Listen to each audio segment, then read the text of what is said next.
او چې کله دوی غالب راشي په تاسو باندې نو بیا د دوی رویه بیا داسې نه بلکې دوی به په تاسو باندې ظلمونه کوي او الله تبارک وتعالى دوی ته شرایط بیان فرمایل کچری دی توبه وباسي دا مشرکین د مانزه پابندیو کې د زکات پابندیو کې نو د دوی تیر شوی هغه تمام او ګناهونه هغه هر څه به ورته معاف کړي نو دوی وستاسو ایمانی او اسلامی او دینی ورونه به جوړ شي اس پدی آیت مبارکہ کی اللہ تبارک و تعالی فرمائی وَإِن نَكَثُوا أَيْمَانَهُمْ او کچر دوی مات کی خپل قسمونه من بعد عهدهم پس خپل وعدی کولنا وطعنوا فی دینکم او عیبون وباس استاسو په دین کی فقاتلوا نجنگ کوي ائمه الكفر د کفر پیشویانو سره انهم بشک دوی لا ایمان لهم ند معتبر د دوی قسمونه لعلهم ينتهون کدی شي چې دوی رامنش چې کله کفار د مسلمانانو سره خپل وعده او لوز او جب مات وعده خلافی نو بیا دا واجب القتل شي او دویم دا چې وطعنوا فی دینکم او استاسو په دین کې عیبونه روباسي نو فقاتلوا نو بیا به دې سره جنگ کوي او فقاتلوا ائمه الكفر جنگ کوي د کفر پیشویانو سره د کفر چې کوم سربراهان وي دا غوي چې کوم مشران وي هغه به قتلې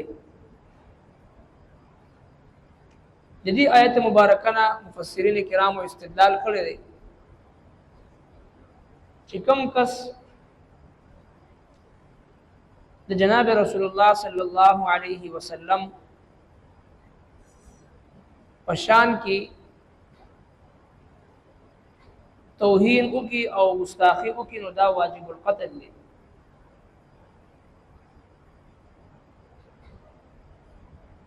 د دې آیت مبارکه نه چې فقاتلوا ائمه الكفر تاسو جنگ کوي د کفر د پیشویانو سره دوی قتل کوي نو چې کوم کس د رسول الله صلی الله علیه وسلم چې هر قسمه توهین او بی ادبی او کی دا واجب القتل دی او دا یو داسې مسله ده د یو مسلمان لپاره د موت او د حیات مسله ده چری هم د یو مسلمان د ایمانی غیرت دا نشي برداشت کولی چې داغه په وړاندې د رسول الله صلی الله علیه وسلم په شان کی توهین او گستاخی وشي او دی پاغي باندې خاموش پاتې شي نو لہذا گستاخ رسول چې کوم وی هغه د پاره د حاکم وقت قاضی وقت هغه به د قتل سزا به ورکړي او چې کوم کس دا گستاخی وکي نو دا گستاخ چې دا مباح الدم شي مباح الدم معنا دا ده چې کله چې هر څوک را پاسي او دا گستاخ قتل کینو هغه کس باندې بیا د قاتل اطلاق نه کیږي او هغه باندې قانونا سزا نه جاری کیږي د شریعت پر سره دغه وجه دا ده چې جناب رسول الله صلی الله علیه وسلم توهین او گستاخی چې کله یو کس وکینو دی مباح الدم شي واجب القتل شي حاکم وقت قاضی وقت او د وخت چې کوم حاکم وي هغه باندې دا لازم وي واجب وي چې هغه دته سزا موت ورکي او دته چې د قتل هغه چې د سزا ورکړي شي او دی په معاشره کې یو مباح الدم حیثیت سره هغه به ژوند تیرې البته بعض اوقات دا چې موږ استادو په معاشره کې ذاتی رنجش او ذاتی اختلافات او نور مختلف داسې سيزونه چې هغه ته د ګستاخی رنګ ورکي او د بل یو کس نه انتقام واغشتلی د چا په کور ورشي د چا په دکان ورشي د چا په ځای باندې ورشي او یو هجوم جوړ شي او دومره لوی نقصان وشي او چې کله خبره خلاصي ته ورسي او تحقیق ته ورسي نو حقیقتا هغه سی مسله نه وي چې څرنګه ظاهري جوړ کړو شوی پیش کړی شوی نو صرف سنی سنای خبرو په بنیاد باندې د چا قتل سنی سنای خبرو په بنیاد باندې په چا باندې حمله کول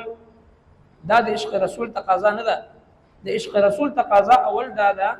چې زه په خپل شپږ فوټه بدن کې یو لمحې د پاره هم د الله د محبوب پیغمبر د سنت مخالفت نکم دغه شان د خپل عبادتو کې معاملاتو کې لین دین کې घरेलू زندگی کې معاشرتي زندگی کې څومره د الله د محبوب پیغمبر سنت او مبارک طریقې معنی چې هغه پاتې کی او چې کله یو نیمځي کې چې یو داسې خبره وره هغه کې داسې جذباتي کېدل چې بغیر د تحقیق نه چاته نقصان ورکول دا هم ټیک نه دی او بل طرف ته چې کله صراحتا او اخکاره طور باندې یو ګستاخ رسول ګستاخی وکي د جناب رسول الله صلی الله علیه وسلم یا د نبی علیہ الصلوۃ والسلام د اهل بیت او د صحابه کرامو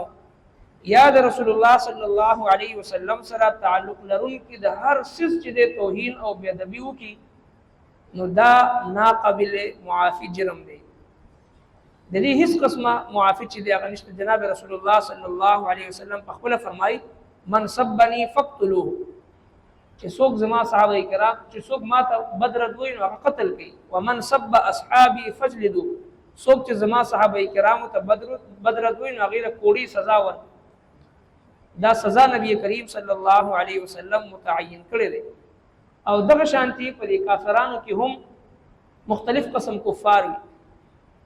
یو کافر هغه دی چې هغه غیر مسلم دی سکھ دی هندو دی يهودي دی عیسائی دی عام کافر دی هغه کافر سره سړی معاملات هم کول شي تجارت هم کول شي او چمګون کې سره اوسېږي نو چې کوم معاشرتي آداب دی هغه هم سړی وسره کول شي او بل کافر چې کوم د ګستاخ کافر دی د نبی رسول الله والسلام د صحابه کرامو د اهل بیت عزامو لکه چې قادیانی او مرزایی او د دې قسم کافران چې ګستاخ کافر دي صرف کفر نه کوي بلکې ګستاخی کوي بی ادبی کوي نو داسې کافر سره دین اسلام شریعت مطهره موږ تاسو ته د سوشل بایکاټ حکم راکړي داسې کافر سره عمر ژوندې نه کوي ګستاخ کافر سره بچی نو د چم غون تعلق بن ساتي او ګستاخ کافر سره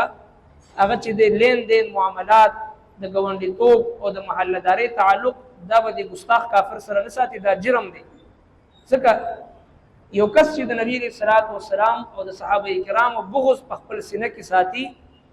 قضا غسر تعلق ساتم نو دا سیده چې داغه د عقیدی او داغه د نظریه او داغه د ګستاخی کې زو سره نعوذ بالله شریک یم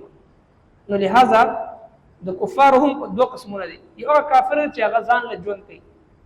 او په خپل کفر کې ځان ته لګیا دي یو هغه کافر دی چې هغه وطعنوا فی دینکم استاسو په دین کې عیبونه راوباسي نو چې کله کافر په دین کې عیبونه راوستل شروع کی په دین باندې دین والو باندې تنقید شروع کی فقاتلوا ائمه الكفر نو جنگ کوي تاسو د کفر پښویانو سره بیا دا واجب القتل دی د وقت قاضي او د وقت حاکم وادته د دې ګستاخی د وجنبا د قتل سزا ورکي مسلمانان باندې خلاف jihad کوي